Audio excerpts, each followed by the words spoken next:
lot, and I'm really happy with this team where we're at right now. Last year, Final Four, I remember you saying you needed Kim Mulkey in your life. Do you still feel that way today, and why or why not? I'm going to say that today, tomorrow, next year, to the day I win. I'm at LSU because of Kim Mulkey, and that's how I feel.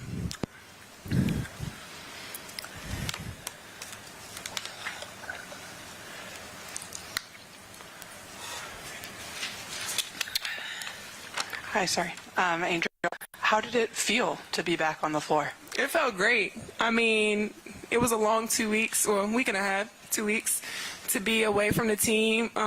Taking time to yourself is really important. I feel like that's just something that was important, and resetting and refocusing within the team. I'm just happy to be back, and this place was amazing tonight.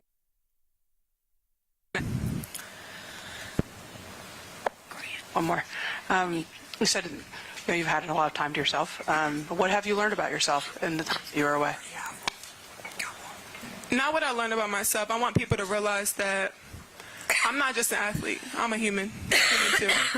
I go through things. We all go through things. And just being able to have so many people that were supportive to me in this past week and a half really showed me a lot and who really cares for me. And when you up, everybody love you. When you down, you see who really love you. So just being able to have such supportive people that were here for me and through a tough time for me was really important. Both of you can answer this, really. A win against a top 10 team. That has not been done by this program in a while. What does that say about this team and how you use this as momentum going forward?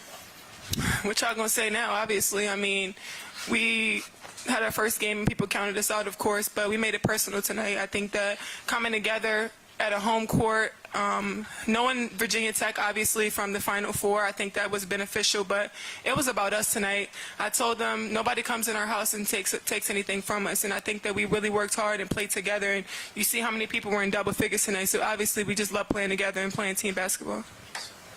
I would say it's just been showing all the work that we've been putting in since the season started, playing together, but also how much of an advantage it is to have great guards that go in and rebound and defend and have that presence inside as well. Anissa back here. How much progress has this team made defensively, and just how much was tonight kind of showing that progress? We've made a lot of... It's been great, honestly. The main focus tonight was defense. We know Amor is a great player, and we knew that we had to stop her, but also stop Kitley. Just stopping all the other players as much as we possibly can, taking on that assignment. Anissa, you're obviously a very good player at your former school, but to play in a game like tonight, in an atmosphere like this, and an opponent like this, is this why you kind of came to LSU? Yes, I want to play against some of the best talent in the country and play with some of the best teammates in the country as well. And I know that a lot of people said that what I did was at DePaul, but I could perform on any level, and I showed that tonight. Okay. Anissa and Angel, obviously Michaela is an absolute problem out there. I mean, she does not play like her age. Just talk a bit about, how she's not afraid of the moment and, the fearlessness that she plays with on a day-to-day basis, even in your tougher games like Colorado. Just talk a bit about what she's been to this team offensively, and then obviously just as for team morale purposes. Yeah, her confidence is just amazing. Like you said, she's not a regular freshman. You don't see a freshman come in so confident and just being able to translate from high school to college. And she's done that. I mean, she's learned so much from us, and she's willing to learn. And she works hard. She sits in the gym and she works on the things that she needs to work on. And I think that really helps our team because she knows her role and she knows when her time is when it comes. I would say Michaela is built for the moment. She works so hard every day. Like, she's a gym rat, and it shows every night. Angel, what exactly changed after the first quarter? How did y'all flip the game and take over? Our defense, just being able to adjust. I mean, first time, big environment for a lot of us. Again, first game, of course, Colorado, but just being able to be back within the atmosphere of LSU in this program. So I think we adjusted really well. I mean, they hit a lot of big shots in the first quarter, and I think we just really adjusted. Hey, Angel, for you, can share. If you cannot share, it's up to you. But I just wanted to know who you might leaned on in the last week and a half. Who was kind of that supportive cast for you? Who was there for you when you needed them? My mom, of course, but I talk to Shaq every day. We FaceTime every day. He checked on me, he called me every single day to make sure I was good, and he told me every day, like, this too shall pass, this too shall pass, this too shall pass. He's been here before. He knows what it takes. And just being able to have somebody like that was something that was really good for me. He told me when I was right, he told me when I was wrong, told me what I needed to do to get back to where I am, and I know he's going to call me after the game if he hasn't already. Guys, we got time for 2 more questions for the players. Anissa, you had a couple of breakout performances in the Caymans. How did that experience translate to your performance here tonight? I would say, honestly, playing with my team and going through the adversity that we did in the Caymans and that we've been going through with Angel not being here, it just shows that we're resilient. We have each other back, and we're willing to take on the challenge. And I feel like I've been showing that, and I've been resilient, and my teammates have been as well. Angel, welcome back. You mentioned earlier the importance of having time to reset. To what extent do you feel comfortable sharing, maybe just generally or conceptually, what you felt you needed to reset or did reset? My mental health is the most important thing before anything, and I'm going to make sure I'm okay before anything because I don't want to cause anything harm or any cancer in the locker room. So being able to take a reset to myself, like I said before, I am human. I'm not just an athlete, and that's okay to do. Pros do it all the time. So whatever stories that were wrote and written, don't believe everything you read. I mean, I'm back, and I'm happy, and I'm here, and I'm moving forward, and I'm going to take this team and help take this team as far as I can. Thank you, girls. Good job, guys.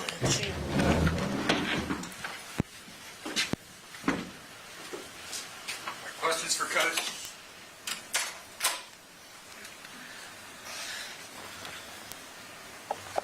You were down after that first quarter. What adjustments did you make offensively and defensively to take control of that game?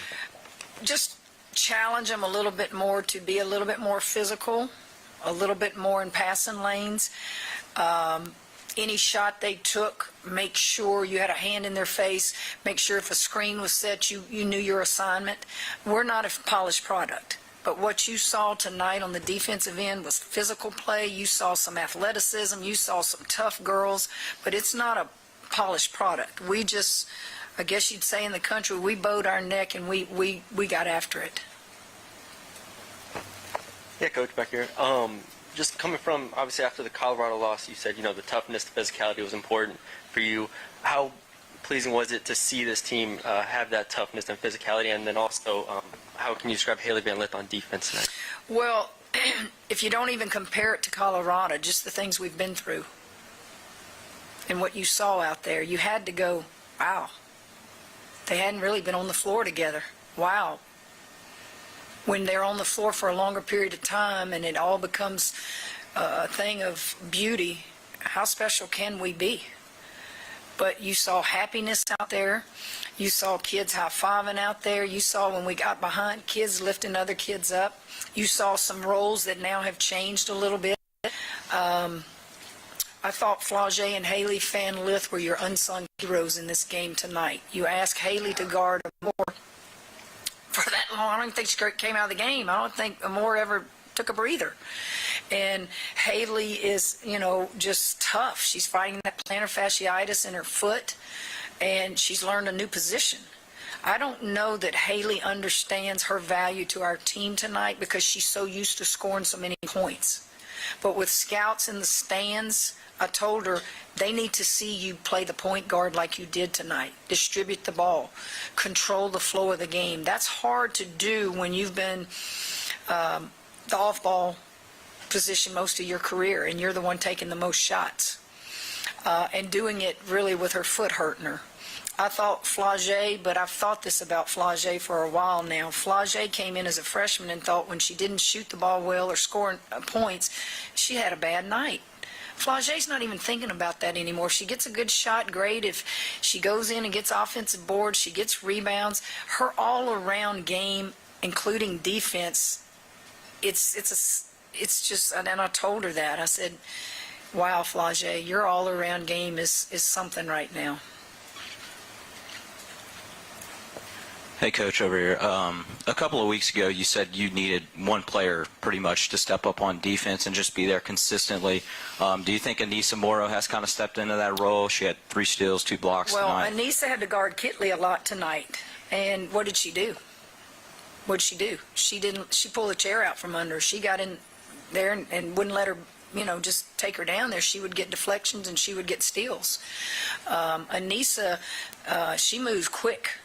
I mean, she's not going to get buried down there, and I just think her ability to move a lot creates a lot of steals for us. Hey, Coach, as you know, it was a top 10 matchup. You had the opportunity to win your 700th career game. Can you talk a little bit about the crowd and what effect they might have had on this matchup tonight? Our crowd, I thought, was excellent, considering it was a television game. It's raining outside, and it was 8 o'clock. I really worried that the crowd would stay home and be lazy. They were here. The students were here. And isn't that fun? Look how crowded this room is. Y'all are here. That speaks volumes, and we're most appreciative. Hey, Coach, in the middle over here. Since Angel's been back, have you noticed a change in mindset or demeanor with her as opposed to earlier in the season since she's been back? Angel is one of the best players I've coached, and I've coached many. And Angel is Angel. You saw her tonight, so you can probably answer that. I don't have to answer it because what I saw on that floor tonight was special by everyone that got to play, and it was absolutely wonderful. Coach, in the back, obviously it's early in the season, but is this the type of game that you've really wanted to see from your team, knowing that they're playing together, playing the defensive type of basketball that you pride yourself in as a coach? Yes. What I wanted to see, I knew it wouldn't be a polished product, and we're not. But what I wanted to see is fight. I wanted to see team chemistry. I wanted to see sharing the ball. I wanted to see everybody pick each other up, even help those young ones when they're out there and they're a little nervous. And we feed off of each other. We're a team of emotion. I'm a coach of emotion, and you feed off of that. And I just saw a lot of that tonight. They get you excited as a coach.